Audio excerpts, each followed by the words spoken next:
Well, thank you for the invitation. So today's talk is so this talk is about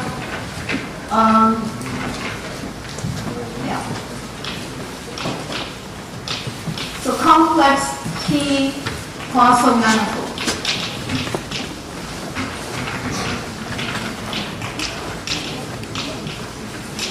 So the examples I'll talk about will be of this type. So so these are the triples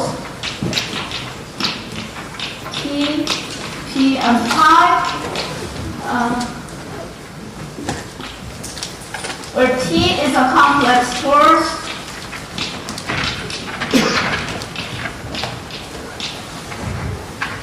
P is a complex manifold, smooth complex manifold.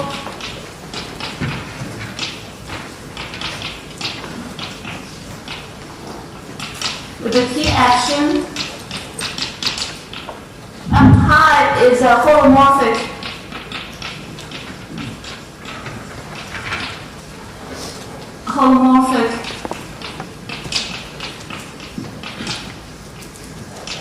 Poisson structure on P and invariant under the T action.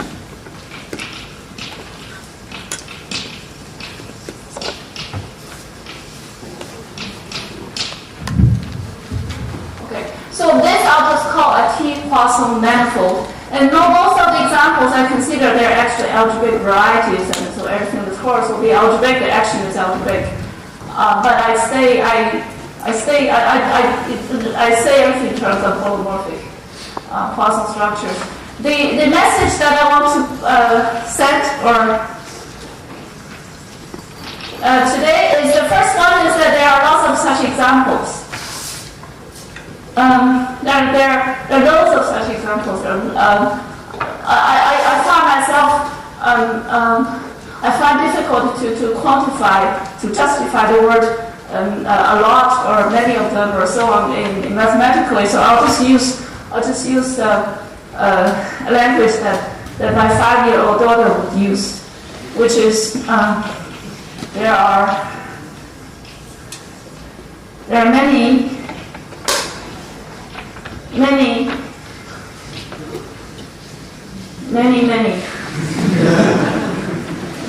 So there are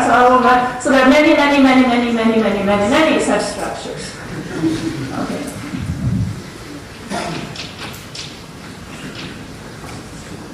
Now I also use the word. These structures are not man-made. They exist in nature. So what do I mean by they exist in nature? I suppose everybody probably agrees that number theory is nature.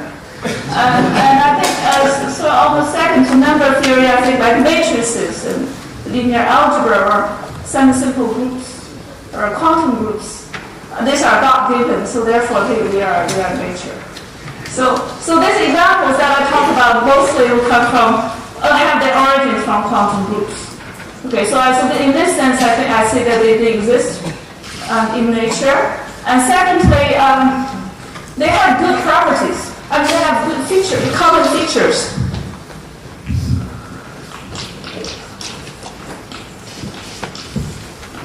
The first one is that they have finitely many T leaves. So this is something I'll explain. Finitely many T leaves. This T refers to the torus, the leaves means symplectic leaves. Okay. And then they possess non-canonical coordinates.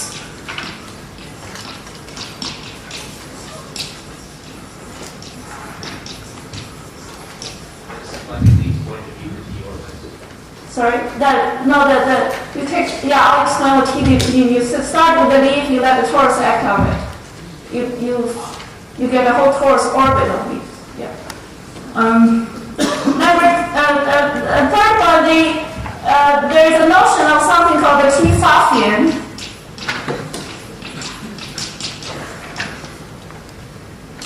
For each T leaf.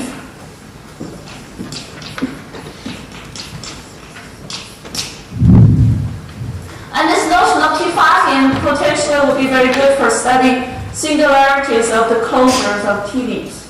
So I'd like to explain, so in my talk, the first part of the talk will be explaining some general fact about this, and then I'll go to concrete examples. So first of all, let me talk about what's the T leaf. So if sigma is a leaf, is a symplectic leaf,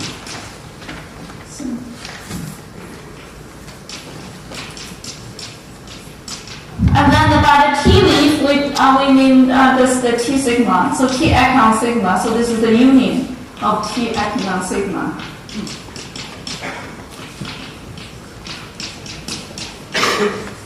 Okay. So that's the definition. So it's the T torus orbit. So the union of leaves. So therefore, it's a Poisson submanifold with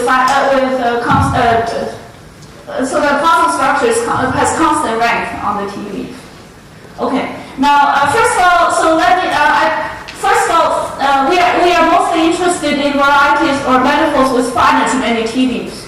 Now, this is interesting. This is philosophically interesting because of the following lemma. A very simple fact. A smooth, complex manifold.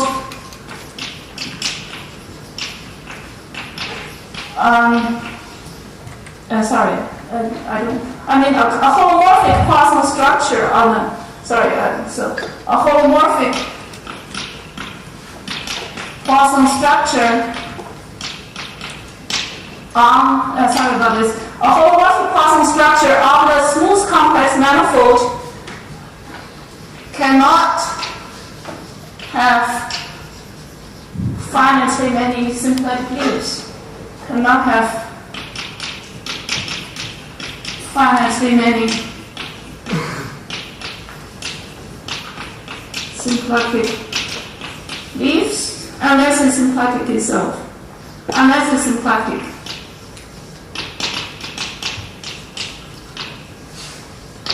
Unless it's symplectic. The reason for this is a very simple reason. If you have finite many leaves, it must be even dimensional, and then you raise the pi to the, so let n be the dimension of T. Then you look at pi, wedge pi n times. Then if you have finite many leaves, but not symplectic, then the zero locus, the zero set of this tensor would have to be both codimension 1 and codimension 2, and that's a contradiction. Okay, so if it's finite many leaves and not symplectic, then this will be a non-zero divisor, so codimension 1, but since you only have finite many, so the complement of the open leaf is codimension 2, so that's a contradiction. Okay, so sorry, this is not, I just see that, okay, I should, yeah, okay. So you just look at, okay, so therefore philosophically it's an interesting fact that, well, you cannot have finite many leaves, but you can actually have finite many T leaves. That's why, and also in all of these examples, that's what's happening, so that means that this is a more natural of a notion in terms of if you want finitely many leaves, and this will be the good replacement. On the other hand, we have the following example. Also have the following example. Now look at another example. For any complex n by n skew symmetric matrix,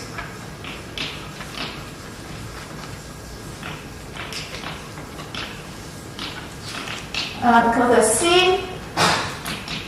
We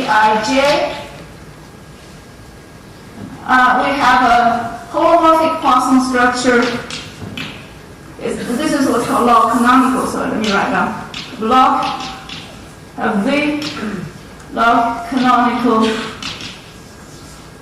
holomorphic Poisson structure on Cn given by, so Zi bracket Zj is Cij Zj for all I less than j. So there's no summation, so it's just the constant times the product of the two variables. And or that you have to, so in terms of the bivector field, your summation I less than j, Cij,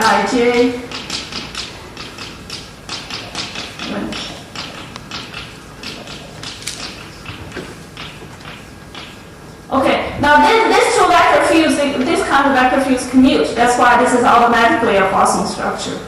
No matter what, so for any given constant matrix, good symmetric constant matrix, this is a Poisson structure. And this is called log canonical. Now let's ask what are the symplectic leaves for this one.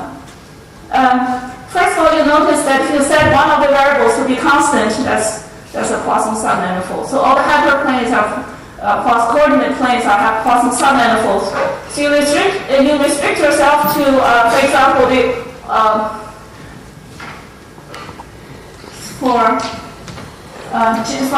so if you have a subset, for every subset,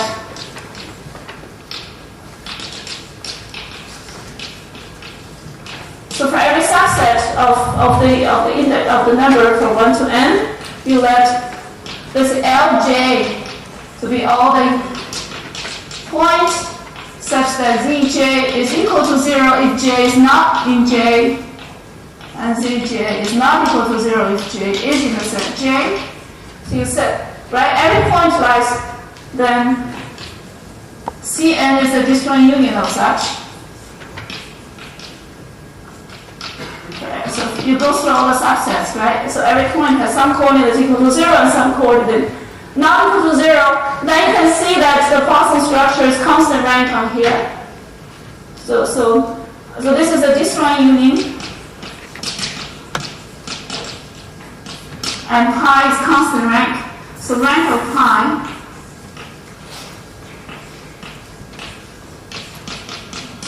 on Lj is equal to the rank of this submatrix, which is given by Cij, where I and j belongs to j. So take the submatrix. So the Poisson structure is constant rank on here. And I'm now talking about the torus section. So here you can take T to be the whole torus, the C star n. So every coordinate will be not equal to 0. The action just the multiplication.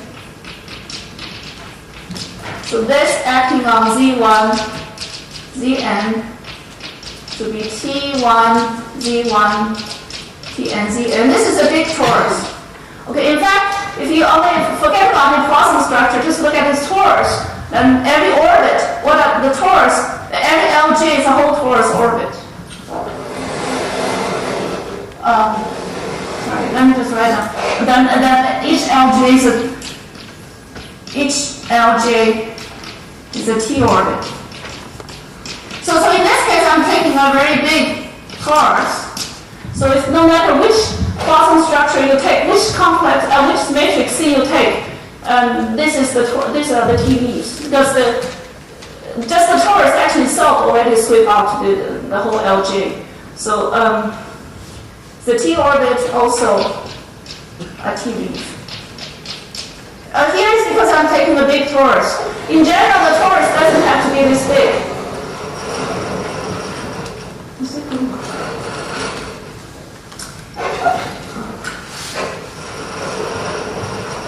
Okay, so this is an example where you have, it's a very easy example where you have find as many TVs. And this is what happens in cluster algebra. So I was told by Misha, and this is also in the work of Sebastian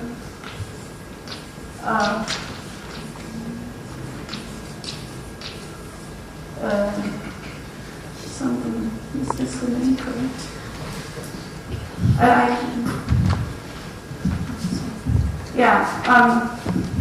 So there was a paper by him where he proves that if you have a cluster, algebra, you consider the cluster manifolds.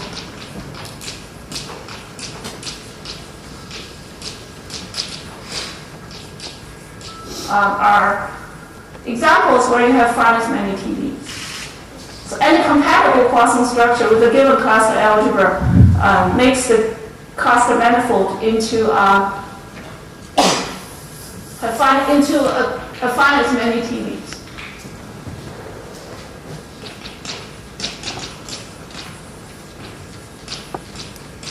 So this is one class of examples where you have finite many TDs, and here the manifold is not compact, but nevertheless these are examples.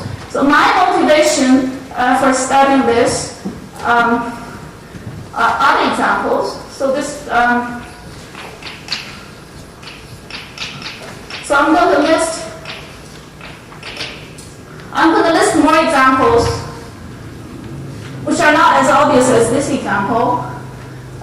So now this I say these are all related to semi-simple groups. So let G be a complex, be a connected complex semi-simple Lie group. So for example, G equals SLN is the for any such group. And then so here are the examples. Number one, G itself. Here, this is the most famous example where the T leaves are the double Borja cells.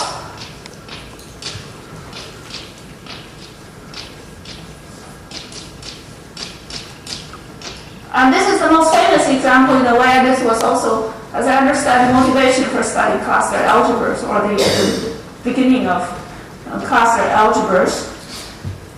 Other examples will be complexity classes in G.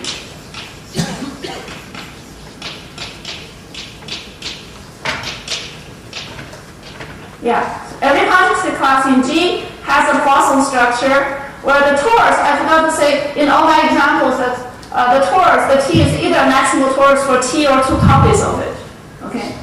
So every complexity class in G has a Poisson structure, homomorphic Poisson structure, invariant under the conjugation by the maximal torus, and with finite many TVs.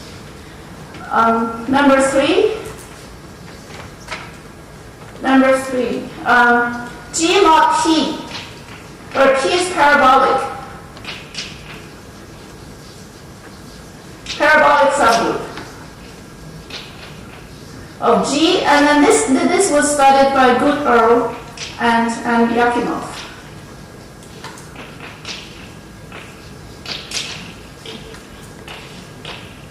Now here the T leaves are so-called projected Richardson varieties. If it's over B, if it's a whole flat, then these are called open Richardson varieties, and on G mod P, these are called projected Richardson varieties. And then number four, let's see what is. Okay, number four, the wonderful compactification.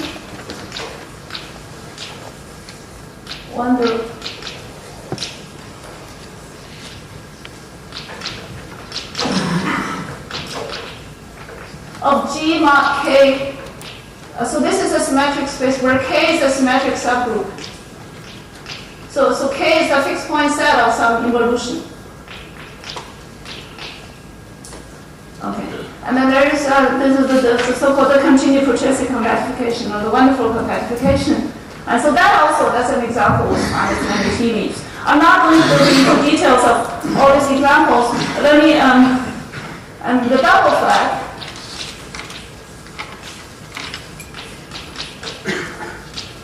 Double flat variety, which is G mod B cross G mod B. And that's another example, number 6.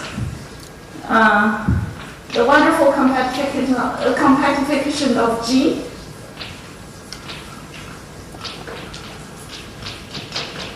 Of G itself.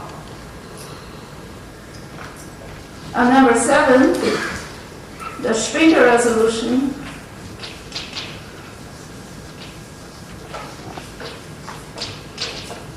Well, this is one version of it.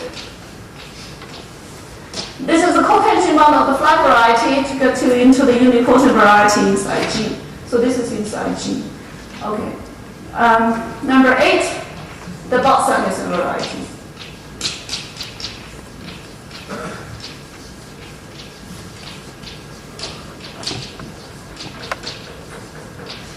Okay, in all these examples, as I said, number 1 is the most famous one. And so the, so number 1 is the tea leaves and the double Broha cells. And all these various conjugacy classes and all of these examples are somewhere there mentioned or studied or in some of papers of mine with Sam Evans and some with Mila Yakimov. Among these examples, number 2 has an open tea leaf.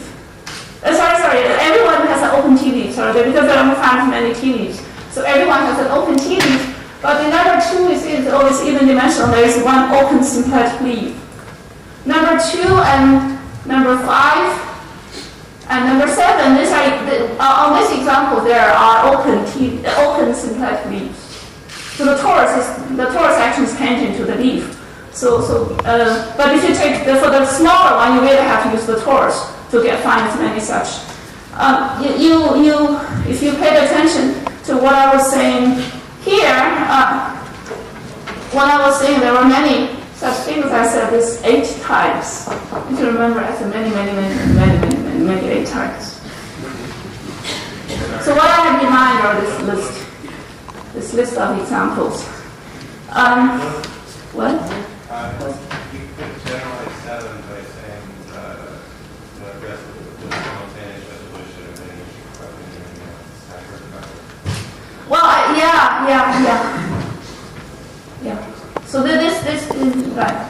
You can make this instead of this is a particular standard fiber, so you can make this into any standard fiber. That's true.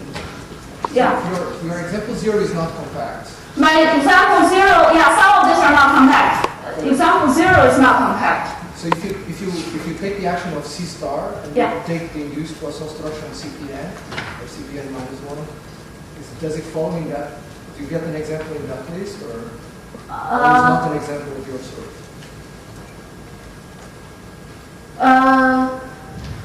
I think no. There is CPN will fall into here, but I don't think it is. The example coming from here as a CPN can be realized as a Gmod for SLM, but I'm not sure I think it's not. Yeah, you can see some are compact, some are not compact. Yeah. So what I'd like to concentrate on today is this one, the Bott-Samelson, because this one is the most fun to work with because of the fact that Bott-Samelson varieties have natural coordinate charts. So therefore I can compute the Poisson structure in coordinates. So then whatever I want to answer, I just compute things in coordinate and see what, anyway, I have the coordinates to use.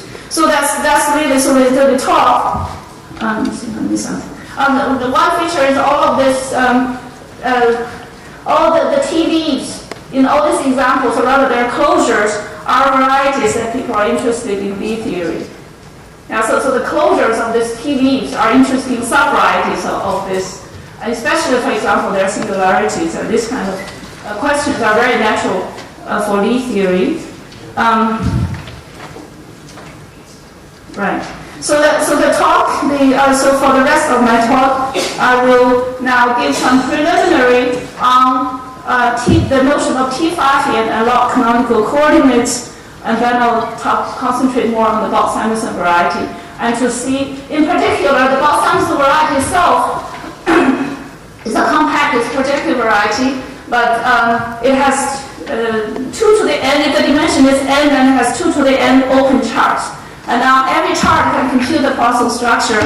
So in every chart, if you restrict the Poisson structure in every chart, I actually get 2 to the n examples of some things that look like, not quite this, 2 to the n examples of Poisson structures, polynomial Poisson structures on Cn.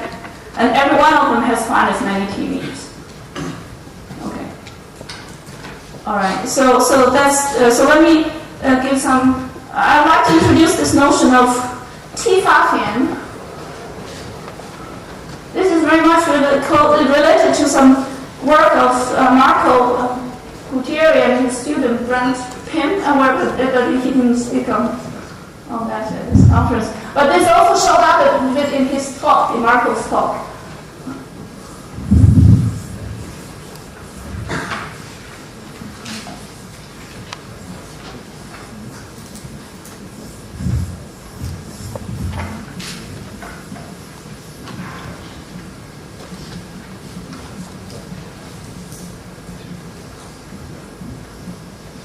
Okay. So T-Fafian. So what is a T-Fafian?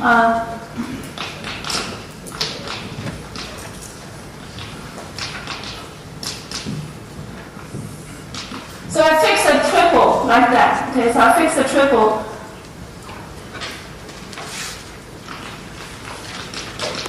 Fix this triple T torus Poisson manifold with a holomorphic Poisson structure.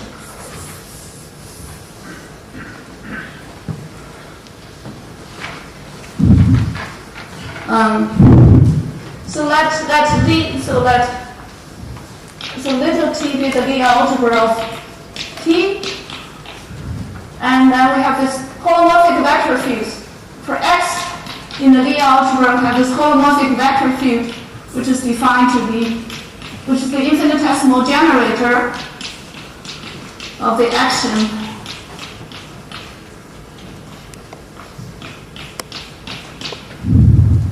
small p. Okay. So this is a holomorphic vector field. So the idea is that you have this holomorphic vector field, you have pi. Pi you can wedge to powers, and you can wedge vector fields from this.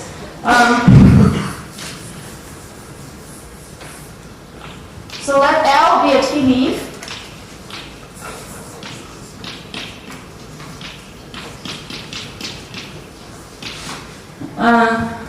So let little l be the dimension of L, and 2r is the rank of pi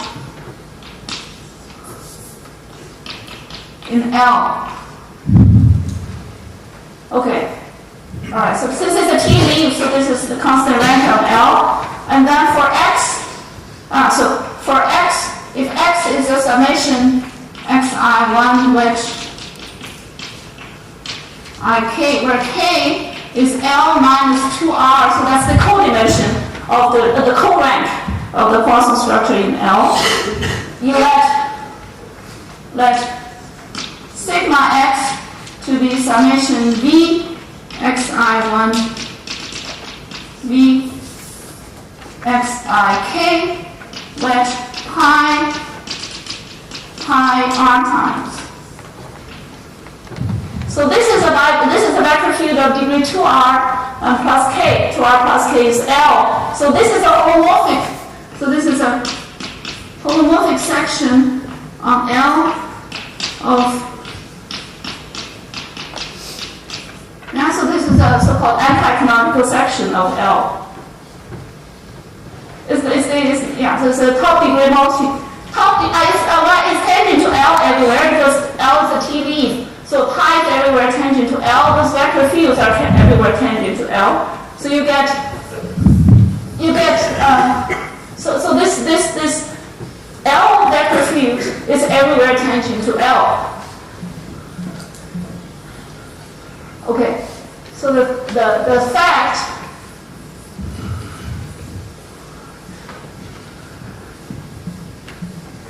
So let me write down the proposition. This is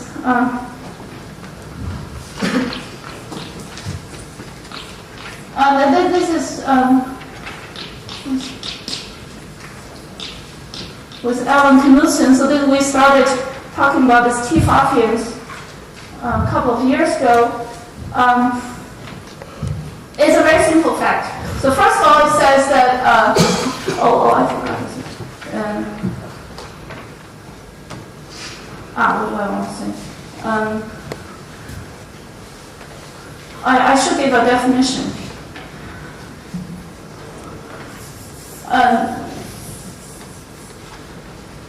Okay, now let me put all of this in one proposition. Okay, first one, so fix a T leaf for any T leaf, L, T. First one is that for any x in wedge k of T, this is an L vector field. I mean, this is an L multi-vector field on the whole variety, right? Because on the whole variety. So this is either vanishes everywhere on L or nowhere on L.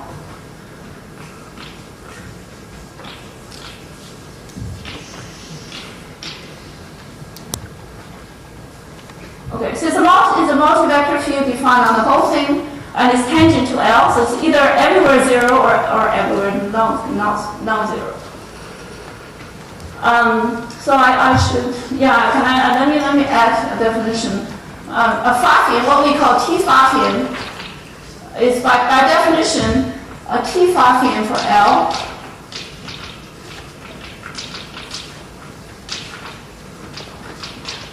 is a sigma x such that sigma x is not equal to 0 at some point for some t. Okay, so that's the definition. So any multi-vector field of this form, if it's not equal to 0 at any point on L, we call that a T Pfaffian. And this first part of the proposition says that if it does not vanish at one point, then it's not vanishing anywhere. Number 2, T Pfaffians exist.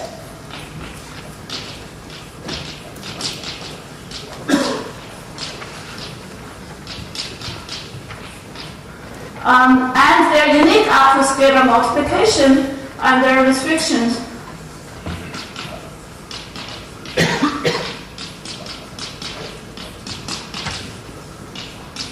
to L are unique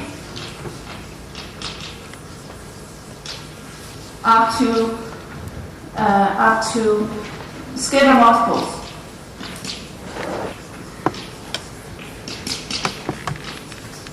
Okay. So therefore, every T leaf has a T Pfaffian. And now I'm not saying that any 2 sigma x, they are actually well defined on the whole variety. They're L multi-vector fields on the whole variety. I'm not saying that they are equal on the whole variety. Just when you restrict to L, then they differ by scalar multiple. So therefore, these are nowhere vanishing anti-canonical sections, and consequently, each T leaf,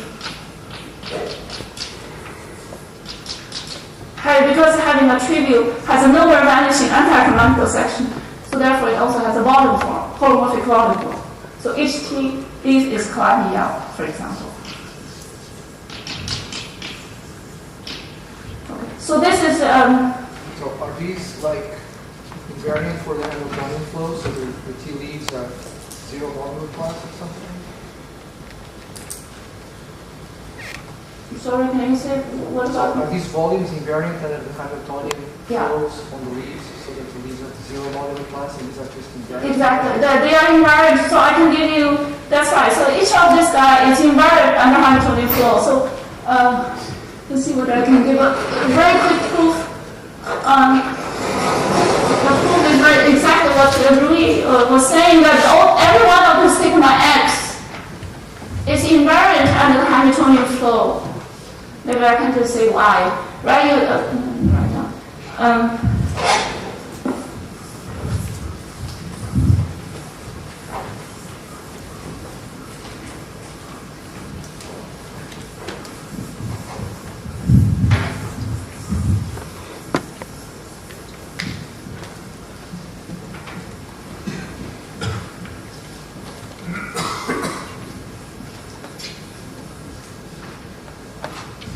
So the proof is really based on this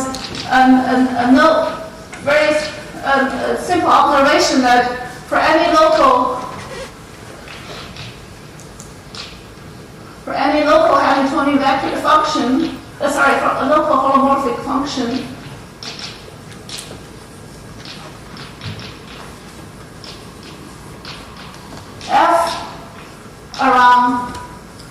around P of L.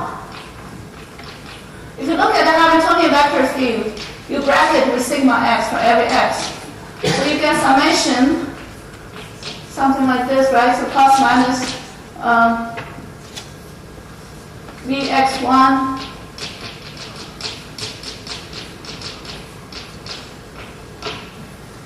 Ij Vxk then pi to the r, right? Because this bracket with here is equal to 0.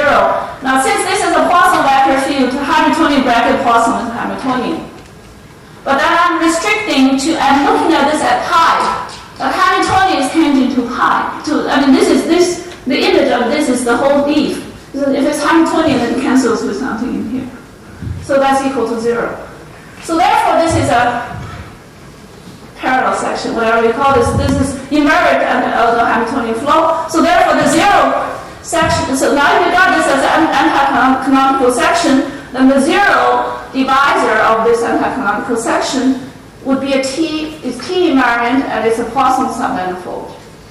Now, since I'm on the one single symplectic T leaf, if you have a T invariant Poisson submanifold, it's either empty or it's the whole thing. Yeah, it's a, why is L invariant under the manifold? The leaf itself invariant. This is number one.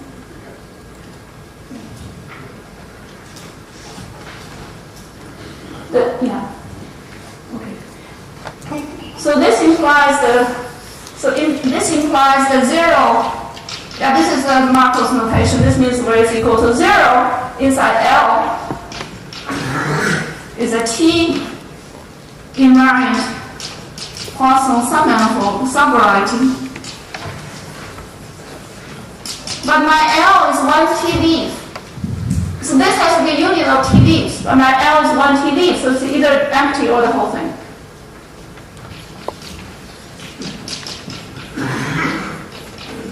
Or it's L.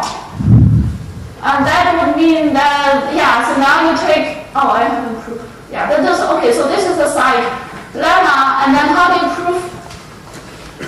Number 2, why do functions exist? That's easy because you pick any point,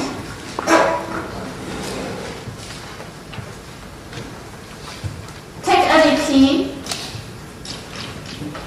in L, and then you consider where it's, so consider the subset of, the subspace of the Lie algebra such that Vx at P is tangent to the symplectic leaf. Yeah, it's tangent to the symplectic leaf through P. So this is a subspace of the Lie algebra. Let P prime be a complement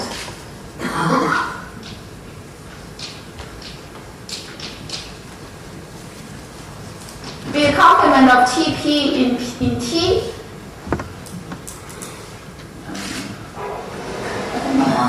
There.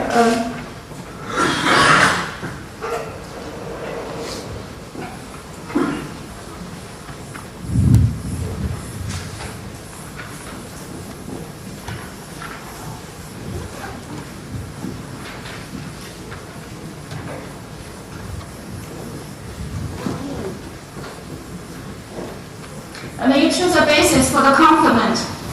And then you just wax the vector fields coming from the basis. So let this complement of TP in T. Okay, so TP is what's tangent to the leaf. The part of the torus, part of the Lie algebra whose vector fields are tangent to the leaf. And you take a complement that is transversal to the leaf.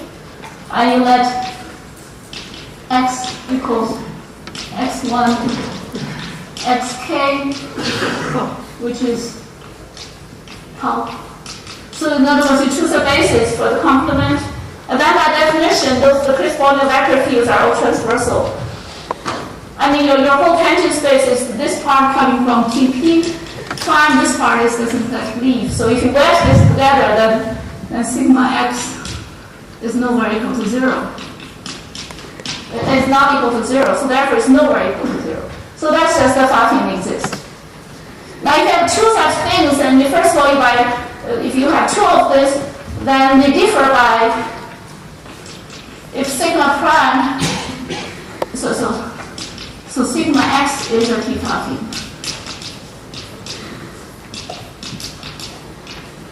If sigma prime is another T-Pathian, then sigma prime at t is equal to some lambda sigma at t, right? Because they are both of the highest degree, and this is not equal to 0. And then so that the difference of these two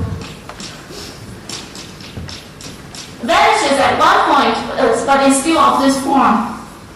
It's still of this form, so that it vanishes at one point, it has to vanish everywhere. So this restrict to L must be identical equal to 0. So that's the uniqueness part. Okay. Now, why is this notion interesting? This T-Pathian,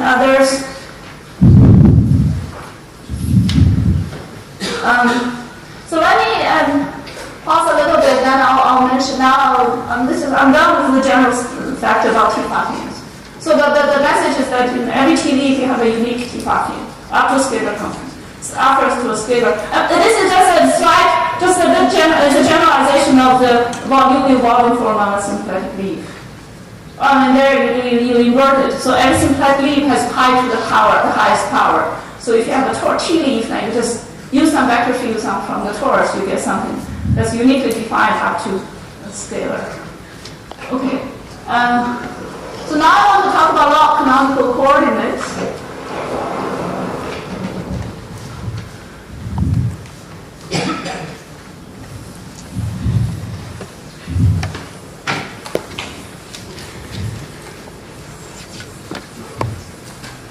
I've already given you the example for Cn, and so that's the log canonical Poisson structure of Cn, and then it is constant rank on the open part. So you set every coordinate to be non-zero. So now in general, so here's the definition.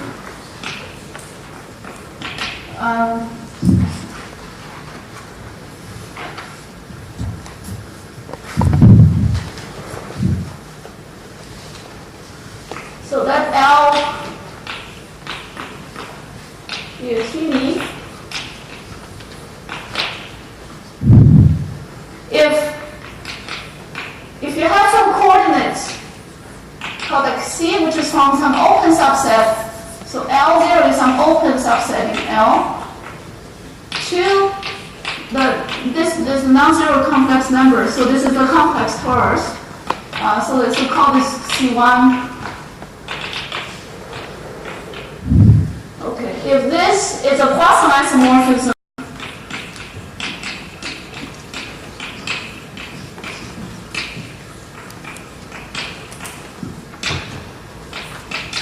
if there exists an open subset, if there is an open subset and with coordinates like this, from L0 pi to C, so this is open. I mean, this with some Poisson structure using, maybe I should use C.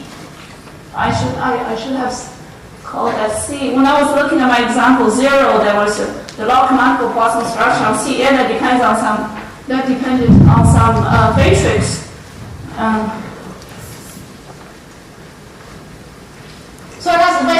So these are coordinates where, what this means is the bracket of this coordinate functions is log canonical. But I want one more condition, and each Cj is a weight vector. So as a function on L, then it has a torus action. So it's a weight vector for the torus action for T. Then we call it log canonical coordinates.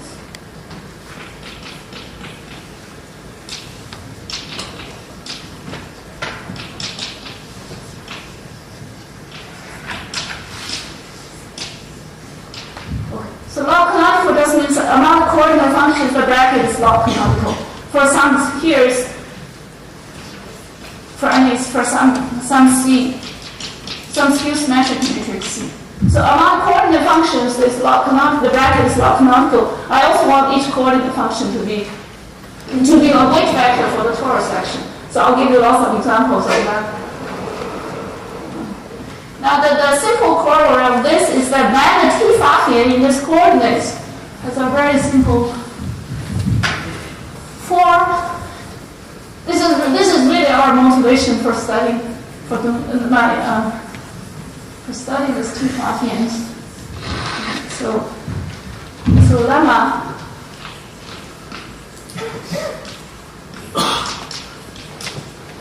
in log canonical coordinates, the T-Fathian, I always use the word the T-Fathian, so it's unique up to, so the restriction to the T-leaf is unique up to a scalar multiple. So I just call that, when I say the T-Fathian, I mean the restriction of any Fathian on L. Okay? The T-Fathian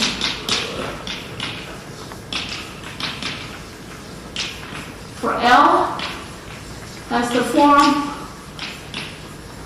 so this is has the form sigma equals C1, C2, Cn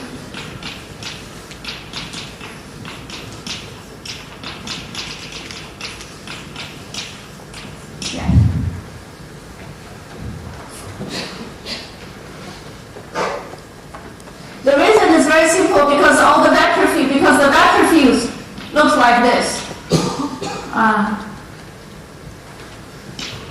Well, you have your weights. Each coordinate function is a weight. So the vector fields looks like this. And these are the weights. The vector fields is a linear multiple of this kind of vector fields. The Poisson structure also looks like this.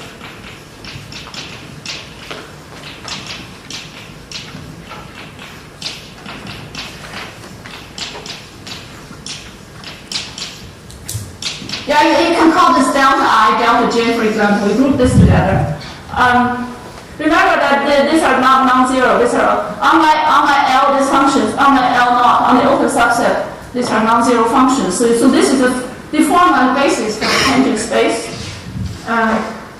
Yeah, so the vector fields coming from the torus looks like linear combination of this. The multi-vector field is a linear combination of this. And you know for some wedge of them is non-zero, but the wedge of this must be is the wedge of all such things, which is this. That's just by definition.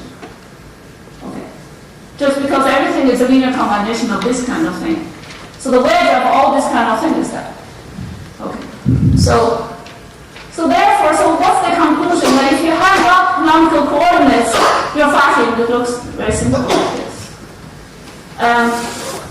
So now let me see sort of my let me see. I call this, I don't know, some believer philosophy. Or believer, I don't know how to call this. If you have so looking for log canonical coordinates, in general I have no idea why. I don't believe that any Poisson manifold would have log canonical coordinates. but for the very natural ones, the God-given ones, okay, they all possess, they should, if they have not been found, but they should be there, so that they should have log canonical coordinates. Once you have log canonical coordinates, and this I learned from Nisha again, that you can start doing try to turn on the machinery for cluster algebras. So log canonical coordinates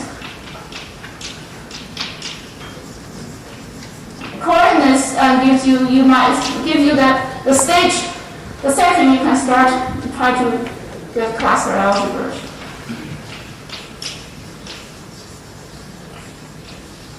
And that's the first one. And the motivation for me, I have a project with Alan Knudsen, and the motivation for us is actually this. The Fathian. For this talk, I would only mention this. Use T-Fathian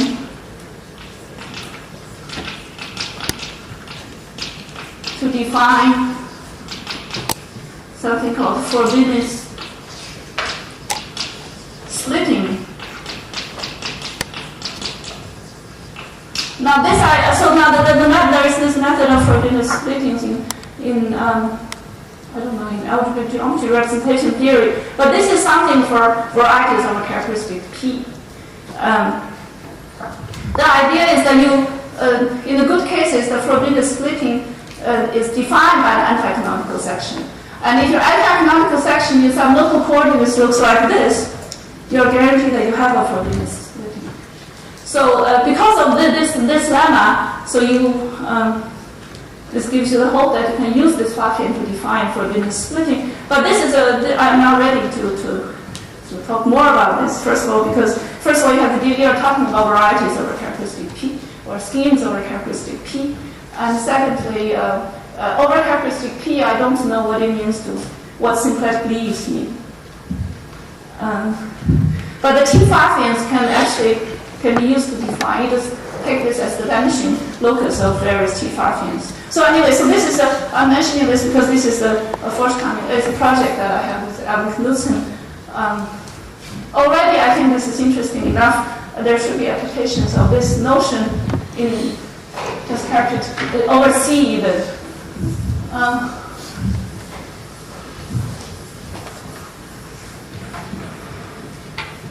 But at the end of this talk, I will give you lots of examples of Poisson structures over characteristic P.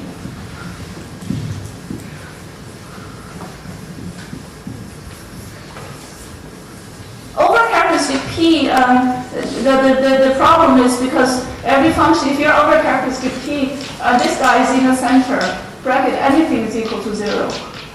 So therefore, the Poisson algebra over characteristic P has a huge center, and also if you have a scheme Poisson, if you have a Poisson ideal, the radical may not be Poisson, so you have various problems about reduced variety not being Poisson. You have so you have lots of difficulties with characteristic P. So I don't really know much literature on Poisson varieties over characteristic P. But this seems to be very interesting, especially due to the many examples that we have. Okay.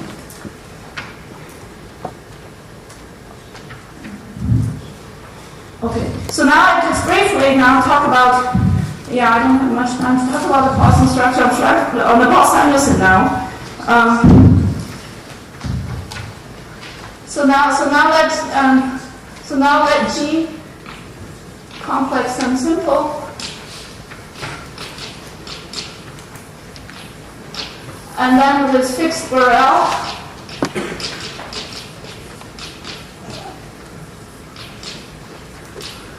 And then you fix, so what is the Bott-Samelson variety? Fix any sequence of simple roots. They can be repeated, it does not have to be reduced words. So any sequence of simple roots of n of them. So then construct a variety ZS, which is P1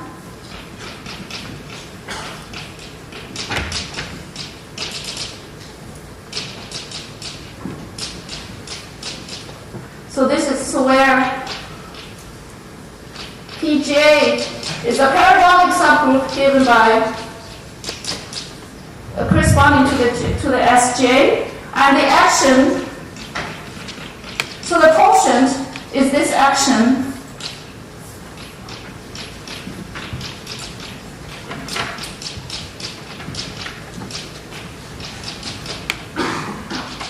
And B3 and B3 inverse P3 and so on, and then P n minus 1 inverse Pn Dn. Okay. The statement is that, so this is a variety of dimension n. Each one of this is a P1, so every time you add a P1 to the previous one. So it's an iteration of P1 bundles. This is the Bott-Samelson variety, and the fact lemma is that this guy has a natural Poisson structure. The standard multiplicity Poisson, so everybody knows the G. So in that example, the G itself, so there I'm talking about the multiplicity Poisson structure that makes G into a Poisson Lie group, and the Poisson structure comes from as a semi-classical limit of the dual of compact enveloping algebra. So that's the Poisson structure on there.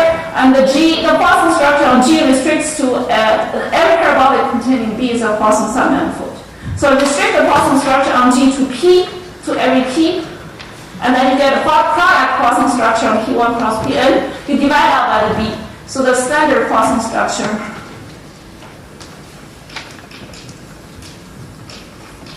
is really the product of the Poisson structure on G. Projects to a well-defined Poisson structure on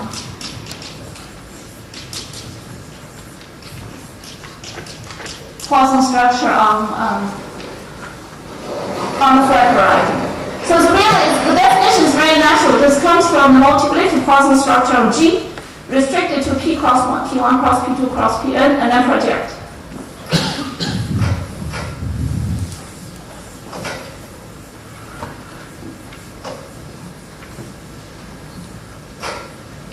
So let me just tell you what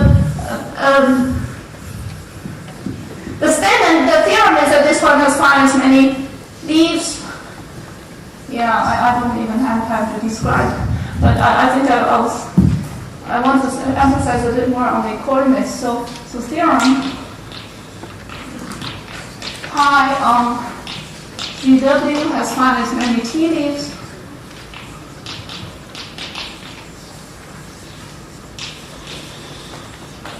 T leaves,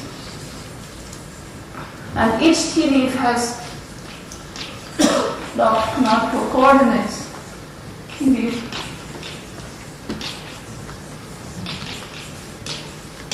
canonical coordinates.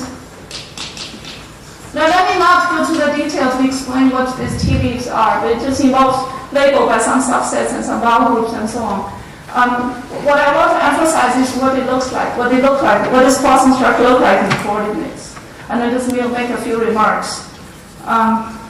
The very nice feature about this Bott-Samelson variety is that ZW has 2 to the n coordinate charts.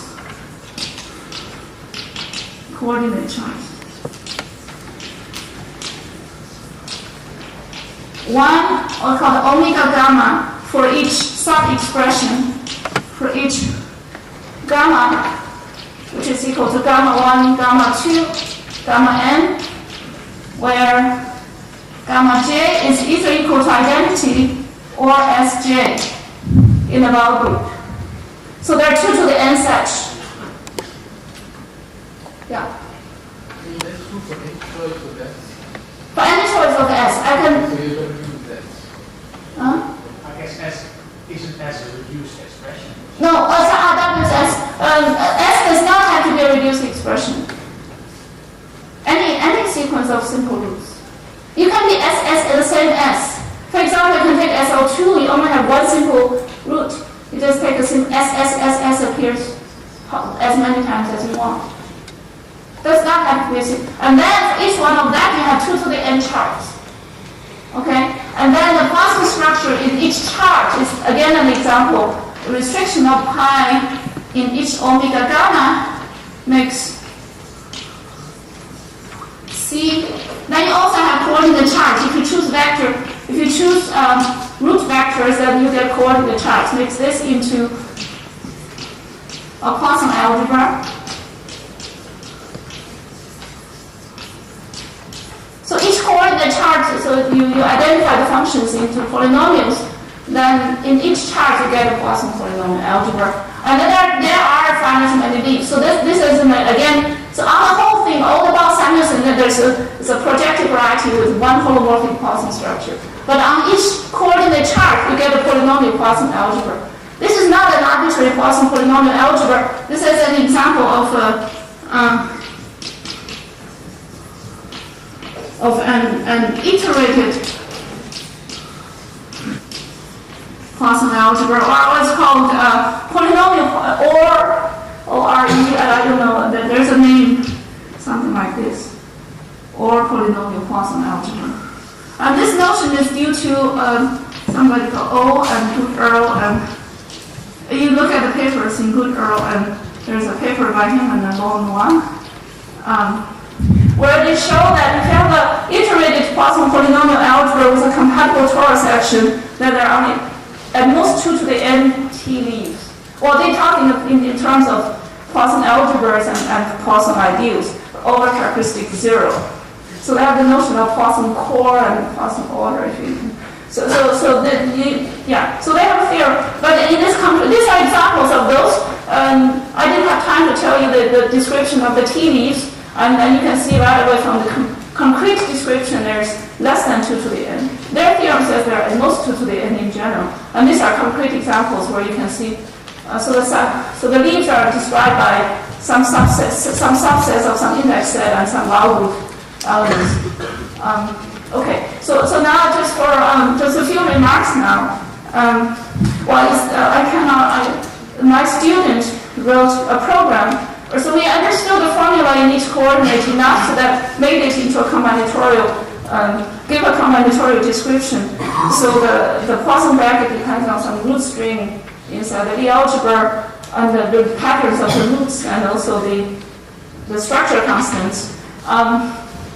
One very important thing is that if you take a Chevrolet basis, if you use a Chevrolet basis of G to define the coordinates, you actually get a polynomial Poisson algebra over Z. So what this means that if you use Chevrolet basis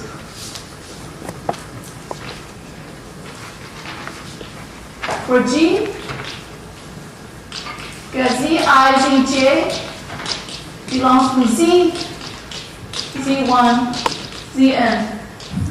And therefore you can define it over any field, even over Fp. Because this is over Z, this mod P, or so then this is over every so I get a polynomial Poisson algebra over any field. And there are 2 to the n of them, and then you can see for any sequence, for any sub-expression, there's a polynomial Poisson algebra. I think the projector won't show it very well, so I couldn't give you examples. So my student student is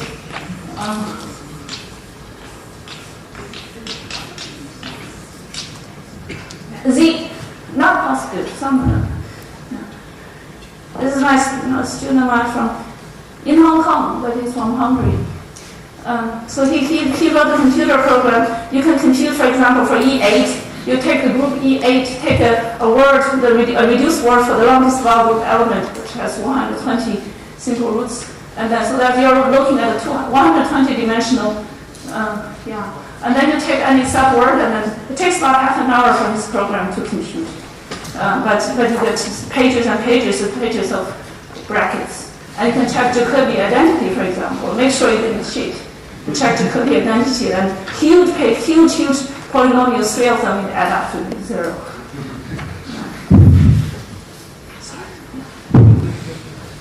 I think